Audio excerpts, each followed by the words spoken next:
Welcome back to my views and news. Some news stories for you. Firstly, what is Ethiopian per capita GDP?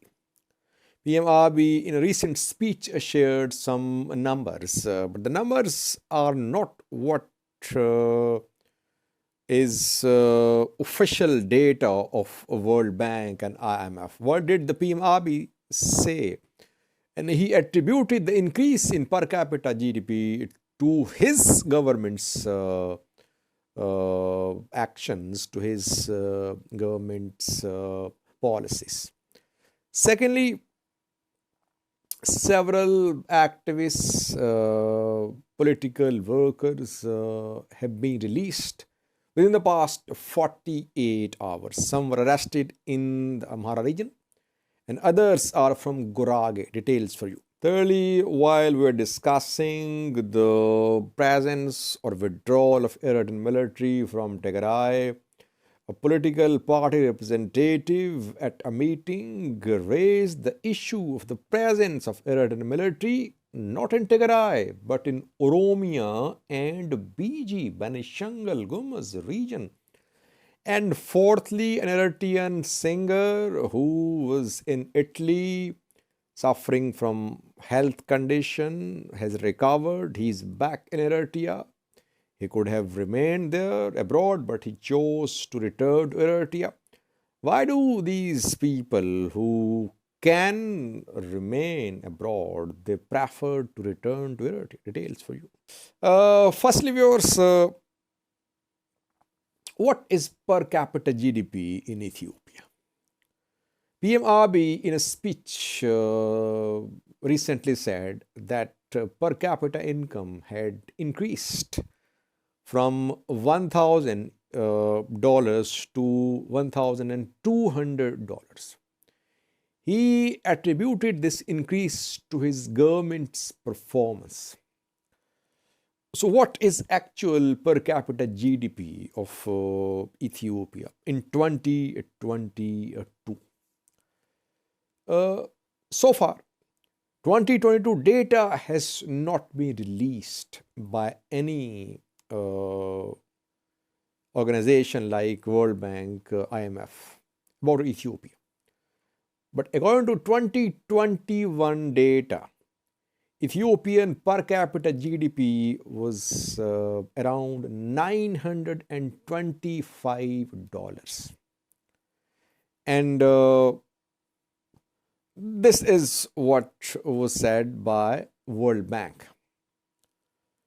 IMF and World Bank both place Ethiopian growth rate, economic growth rate, at around 3.8%.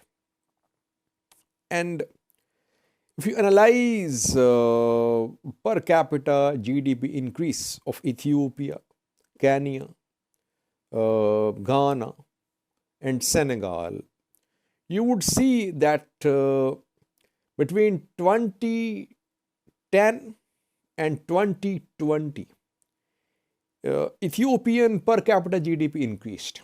The increase was gradual, but even then, per capita GDP increase was lower than the increase in other countries like in Kenya, Senegal, and Ghana. Have a look at this comparative analysis of per capita GDP increase of Ethiopia, Kenya, Senegal, and Ghana. You can see that Ethiopian per capita GDP increased between 2010 and 2020. And within the last 2 years, I think 2020, 2019, it remained stable. But if you compare the increase of per capita GDP in Kenya, Senegal, Ghana, you would see that they're far ahead of Ethiopia. So even when EPRD was in power, Ethiopia could not progress as fast as other countries did, like Ghana, Kenya, and Senegal. And PM Abiy's government, it has not succeeded in taking this per capita GDP to a very high level. It's still the same. I know from where PM Abiy got the figures which he shared in a recent speech. Secondly, viewers, some activists, journalists, and Fano members, members of parliament who were arrested a few days ago, they've been released. Firstly, in the Amhara region of Ethiopia, Amhara Student Association president was arrested a few days ago. His name is Ashato Gatnet. He has been released. Secondly, Tilahun Abaje, who is one of Amhara Fano officials, he was, I think, public relations officer of Amhara Fano. He was arrested a few days ago. He's out of prison as well.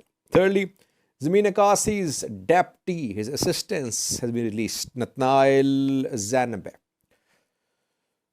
In Gurage as well, some people have been released. You know that a few days ago, a member of Gurage's regional council was arrested. Member of parliament, I think his name is Tarkegen Degefe. He was arrested after people protested in Gurage. We know that government intends to create a new separate regional state in SNNPR, comprising some zones and special waradas. Some people, some groups in Gurage and Volaita, they are resisting this move. We have seen protests, strikes in Gurage and Volaita. The issue could intensify in coming days. Tarkegen Degefe was arrested when there was a day-long strike in Gurage, I think. He is out of prison, released. And Senbeth Nasro has also been released. So activists, journalists, members of parliament, Fano fighters, they're being arrested and released as well. But some are in prison for months and years. It is Dori Esgidam from Tigray Simba party. He's from Irob, I think. He was arrested more than a year ago. I don't know which crime was committed by Dori Esgidam.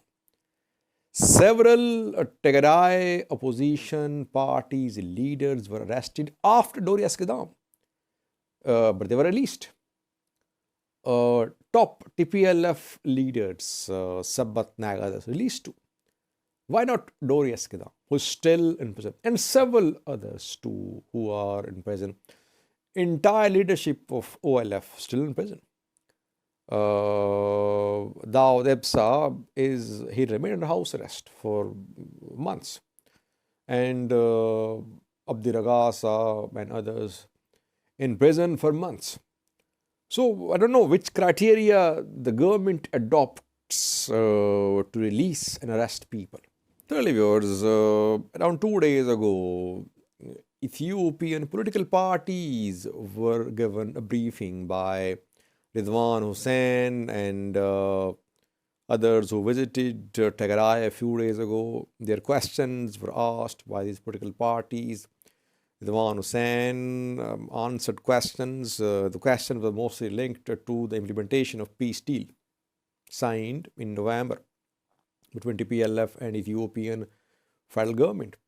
Their members of a political party raised questions about the presence of Eritrean military, not in Tigray, but in Oromia and BG. Reportedly, Oromo Federalist Congress, a party led by Professor Mira Gudina, Jawar Baklegarba party, its representative raised this question. He said that Eritrean military was reportedly operating in Oromia and in Benishangul Gumuz region of Ethiopia. Why is that Ethiopian government was allowing Eritrean military to be in Oromia and BG? This is not the first time that we are hearing about presence of Eritrean military in Oromia and BG. You remember a few months ago, Oromo Federalist Congress, Oromo Liberation Front, OLA, they in statement said that Eritrean military was being deployed to Oromia and BG. Now, OFC is publicly saying that Eritrean military was deployed to Oromia and BG. Ridwan did not address this question, I think. We did not hear about Ridwan's response or his rejection. If there is no EDF in Oromia or BG, Ridwan should have rejected it categorically. He did not address this question. Lastly, there was an Eritrean singer who was in Italy receiving medical support is back in Eritrea. I remember a few months ago I did some videos about an Eritrean singer. GoFundMe, fundraising campaigns were being launched in the name of this singer while he was not in need of any money. That is why I had warned people through those videos. The name of the singer is Wedi Tukul. He was suffering from some health condition, so he went to Italy. He was ill there. Now he has recovered and he is back in Eritrea. Another Ethiopian singer called Mabel Mesfin Tesfegorges also traveled to Germany for treatment. He returned to Eritrea as well.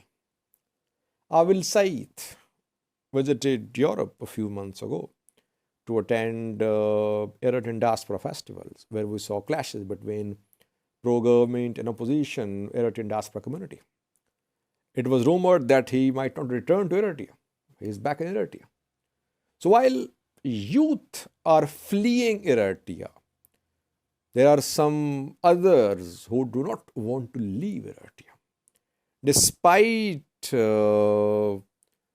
offers from abroad, they do not want to live outside Eritrea. They return to their country. Why? Do they love their country? Or are they part of the privileged class which is ruling the country? Or is it because they are popular in Eritrea? The way they are received in Eritrea, they might not be receiving that sort of response from Eritreans abroad. All these people, Tekleka Mabel, Abiy Said, are popular in Eritrea. But whatever the reason is, these people, they were in a position to remain abroad. But they chose to return to Eritrea. Difficult conditions in Eritrea, obviously. But they preferred to be back in their country, Eritrea. Thank you for watching.